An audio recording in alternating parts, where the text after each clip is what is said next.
अस्सलामुअलैकुम everyone and welcome back again. क्या हाल है जनाब आप सबका। पहले तो ईद मुबारक, वंस अगेन ईद मुबारक।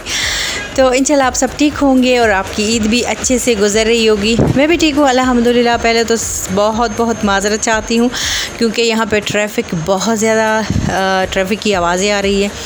मैं यहाँ पे बैठी हुई हूँ। प्रॉब्लम ये है कि वॉइस ओवर करने के लिए मुझे यहाँ पे बैठना पड़ा है और ये वैसे ही लॉबी है ये इस होटल की। तो मैंने कोशिश की लेकिन मैं ये जो क्या कहते हैं उसको, जो विंडोज़ हैं इनको मैं बंद नहीं कर सकती हूँ और रूम में बच्चों की वजह से मैं बात नहीं कर सकती थी। पहले मैं गई हूँ जो डाइनिंग रूम है वहाँ पे गई हूँ, वहाँ पे कुछ लोग बैठे हुए थे तो उनके सामने भी मैं नहीं कर सकती थी वॉइस ओवर। फिर मैं यहाँ पे आके बैठ गई। खैर हमारी जर्नी शुरू हो चुकी है अल्हम्दुलिल्लाह। और ट्रेन का भी मैंने आपको थोड़ा बहुत दिखा दिया। ट्रेन में हम लोग गए थे आज नहीं सॉरी कल एयरपोर्ट गए थे और एयरपोर्ट हम लोग पहुंच गए थे। लेकिन जो इस दफ़ा की हमारी ट्रैवल स्टोरी है ना, थोड़ी सी एडवेंचर वाली है क्योंकि हम लोग ट्रेन से ही गए थे।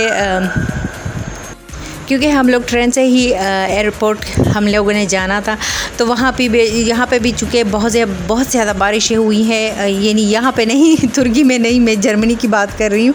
लास्ट डेज़ वहाँ पे बहुत ज़्यादा जैसे एक सैलाब सा आया हुआ था और उनकी वजह से, जैसे सैलाब की वजह से काफ़ी ज़्यादा जो रूटीन है ट्रेन्स वगैरह की वो काफ़ी ज़्यादा डिस्टर्ब हुई है। तो हर दफ़ा हम लोग अपने प्लेटफॉर्म पे चले जाते थे जो रेलवे स्टेशन है और अनाउंसमेंट हो जाती थी कि प्लेटफॉर्म चेंज हो गया, तो फिर हमें उस दूसरी तरफ भागना पड़ता था और 3 प्लेटफॉर्म से यानी 3rd प्लेटफॉर्म से हमें 10 पे भागना पड़ता था, 10 से फिर 3rd पे। तो इसी भाग दौड़ में खैर कभी ट्रेन निकल जाती थी, कभी क्या होता था कभी, लेकिन हम लोग पहुंच गए थे एयरपोर्ट अल्हम्दुलिल्लाह। और फिर एयरपोर्ट में ये हो गया कि जो कभी हमारे साथ हुआ ही नहीं था। तो चेकिंग में एक जो बोर्डिंग कार्ड है वो पता नहीं मिसिंग में चला गया, मिस हो गया। खैर वो भी हो गया, सारा कुछ हम लोगों ने पार किया और फिर हमारी जो जर्नी थी वो अल्हम्दुलिल्लाह शुरू हो गई। जो फ़र्स्ट टाइम मैं इस दफ़ा जिस एयरलाइन में आई हूँ ना, अपने इन 14 साल की जो एक जर्नी है, मेरी जर्नी ही कह लें क्योंकि ट्रैवल बहुत ज़्यादा हम लोग करते हैं। तो अभी बस एंट्री हो रही है हमारी और ये हम लोग एंटर हो रहे हैं। लेकिन जो ये एयरलाइन है ना, ये फ़र्स्ट टाइम मैं यूज़ कर रही हूँ और आइंदा कभी नहीं करूँगी क्योंकि मेरी जो जितनी भी मेरी लाइफ़ है ना और जितनी भी मैंने ट्रैवल की है, एयरलाइंस देखे हैं, ये फ़र्स्ट टाइम वाली है। और PS इसका नाम है पिगाजुस के, पता नहीं कुछ इस तरह का नाम है मेरे ख़्याल में। लेकिन इसमें ये न्यू बात थी कि इसमें जो अगर आपको वाटर भी यानी पानी, सिंपल एक गिलास पानी भी अगर आपने लेना था तो वो भी आपने पे करना था और कार्ड से पे करना था। और हमारे पास चूँकि हमारी बुकिंग हो गई थी, हर चीज़ की बुकिंग हो गई थी, तो कार्ड की हमें ज़रूरत नहीं थी, इसलिए हम लोग कैश लेके गए थे। तो मैं बार बार उनसे कहती थी कैश है, लेकिन वो कैश एक्सेप्टेबल कहते थे कि नहीं है और एक्सेप्ट नहीं करते थे। तो खैर 3 घंटे का सफ़र था वो तो खैर हमारा हो गया था, अच्छे से हो गया था माशाल्लाह से, बहुत इजी था। और रयान जैसे पहले गया था 1-2 दफ़ा, लेकिन उसकी जो मेमोरी है ना वो अभी छोटी है, तो उसमें अभी वो समझने लगा है, तो उसको पता चल रहा है कि एयरप्लेन क्या है और इसमें जाना कैसे होता है।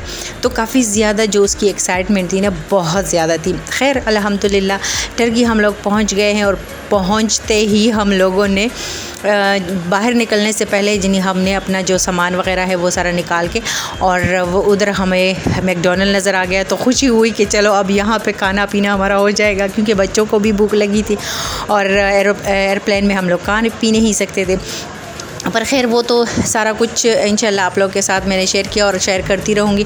लेकिन जो इस्तांबुल है ना, उसके ऊपर से जब आप गुज़रते हो और जो जहाज़ है वो थोड़ा नीचे हो जाता है ना, तो उसका जो मंज़र है वो बहुत ज़्यादा खूबसूरत दिखता है, बहुत ज़्यादा सेम बिल्डिंग्स नज़र आती हैं, पानी नज़र आता है।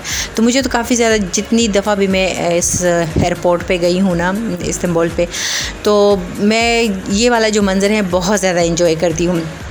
और रयान को काफ़ी ज़्यादा अच्छा लगा जहाज़ में जाना, तो हर दफ़ा वो कहता है कि ममा जहाज़ में जाना है। मैंने उसको कहा नहीं अभी तो खैर है, लेकिन नॉर्मली हम लोग गाड़ी से ही जहाँ भी आना जाना होता है गाड़ी से ही जाते हैं, और ट्रेन का भी हम लोग यूज़ बहुत ज़्यादा कम करते हैं। और रयान तो जैसे गया ही नहीं ट्रेन वगैरह में, तो उस दिन हम लोग ट्रेन में भी काफ़ी ज़्यादा जैसे घूमे फिरे, यहाँ पे भी इस्तांबुल में भी, और जहाज़ भी उसने देख लिया। तो सारा कुछ मैं उसको कह रही थी सारा कुछ एक ही दिन में देख डाला। ये देखिए जनाब, ये इस्तांबुल का जो इस्तांबुल है ऊपर से बहुत ज़्यादा ये ख़ूबसूरत दिखता है। और ख़ैर मेरा जो प्लान है उसी तरह मैं इंशाल्लाह करूँगी। जर्नी का मैंने सोचा अब एक अलग से मैं बनाऊँगी। और उसके बाद जो आज हमारा सेकंड डे है यहाँ पे इस्तांबुल में, तो आज जितने भी हम लोगों ने जगह देखी हैं उनकी वीडियो मैं कोशिश करूँगी कल बनाऊँ या फिर परसों वो शेयर करूँगी, क्योंकि मुझे आज जो मैं घूमी फिरी हूँ ना इस्तांबुल में, बहुत मुझे अच्छा लगा है। इतना रश है कि लोगों का जैसे समंदर आया हुआ है यहाँ पे। और ये हम लैंड जो है वो हम लोग कर चुके हैं। और यहाँ पे भी हम लोगों ने जो बस ही से अपने होटल जाना था, ये टर्की है, यानी ये टर्की का एयरपोर्ट है। और यहाँ पे कहूँगी अगर आप लोगों को मेरी वीडियो अच्छी लगती है तो प्लीज़ लाइक एंड कमेंट करना बिल्कुल मत भूलिएगा। जो न्यू है उनको वार्मली वेलकम, और सब्सक्राइब किए बिल्कुल भी मत जाइएगा। तो इंशाल्लाह टर्की भी घुमाऊँगी फिराऊँगी आपको। और जब तक मैं यहाँ पे हूँ तो यहीं से मैं वॉइस ओवर करूँगी, और आप लोगों को ये शोर भी बर्दाश्त करना पड़ेगा। तो मैंने जैसे बताया था आपको कि हम लोग मैकडॉनल्ड पहले गए, तो क्योंकि बहुत ज़्यादा भूख लगी थी। सुबह थोड़ा सा नाश्ता किया था, उसके बाद कुछ भी नहीं खाया था, और शाम को हम लोग पहुँचे थे। तो बस पहले सोचा कि नहीं पहले कुछ खाते हैं पीते हैं। और दूसरी बात ये कि इस्लामिक कंट्री है, तो यहाँ पे ये भी हमें टेंशन नहीं थी कि कुछ जैसे मीट की वजह से ना, हलाल और हराम की वजह से, तो विदाउट एनी टेंशन हम लोगों ने यहाँ पर अपना मील एंजॉय किया। और उसके बाद फिर यहाँ जब मैं निकली हूँ एयरपोर्ट से, आप यकीन करें कि मुझे ऐसा लग रहा था जैसे मैं पाकिस्तान में हूँ, क्योंकि यूरोप में इस तरह का माहौल आपको नहीं मिलता। और ये जो हमें ज़्यादा खुशी हो रही थी ना कि चलो टर्की में हमें थोड़ा सा देसी माहौल अपना हमें मिलेगा ना, तो इसलिए जैसे ही हम लोग बाहर निकले हैं, निदा भी हैरान थी, बड़ी बड़ी आंखों से इधर उधर देख रही थी और कह रही थी मामा ये तो बिल्कुल पाकिस्तान का माहौल मुझे लग रहा है। खैर जब हम लोग अपने होटल पहुँचे हैं ना, तो शाम के बाद हम लोग निकले थे थोड़ा सा बाहर, और मुझे ऐसे लग रहा था जैसे मैं पेशावर सदर में घूम रही हूँ या मैं लाहौर में घूम रही हूँ। बिल्कुल भी मुझे कोई इसमें जैसे फ़र्क नज़र नहीं आया। ये देखिए इनका जो ट्रेन है ना मेट्रो, मैं कह रही थी अपने हस्बैंड से, मैंने कहा लग्जरी तो ये है कि बड़ा जैसे रूम की तरह है, इतना साफ़, और काफ़ी ज़्यादा मुझे अच्छा लगा। मैं फ़र्स्ट टाइम यहाँ पे इस्तांबुल आई हूँ ना, और देखते हैं कितना कुछ हम लोग देख सकते हैं। अभी काफ़ी टाइम है, और ये शाम का मंज़र है। बस हम अपने होटल के पीछे ही घूम फिर रहे थे। काफ़ी ज़्यादा रश था। यहाँ पे तो खैर नहीं है इतना ज़्यादा रश, लेकिन जहाँ जहाँ हम लोग गए थे आज, वहाँ पे बिल्कुल कदम रखने की भी जगह नहीं मिल रही थी। तो काफ़ी ज़्यादा मुझे तो बहुत ज़्यादा अच्छा लगा, और इनके खाने और इनका कल्चर सब कुछ बहुत अच्छा है। इसके साथ लूँगी इजाज़त। अपना बहुत सारा ख्याल रखिएगा। अल्लाह हाफ़िज़।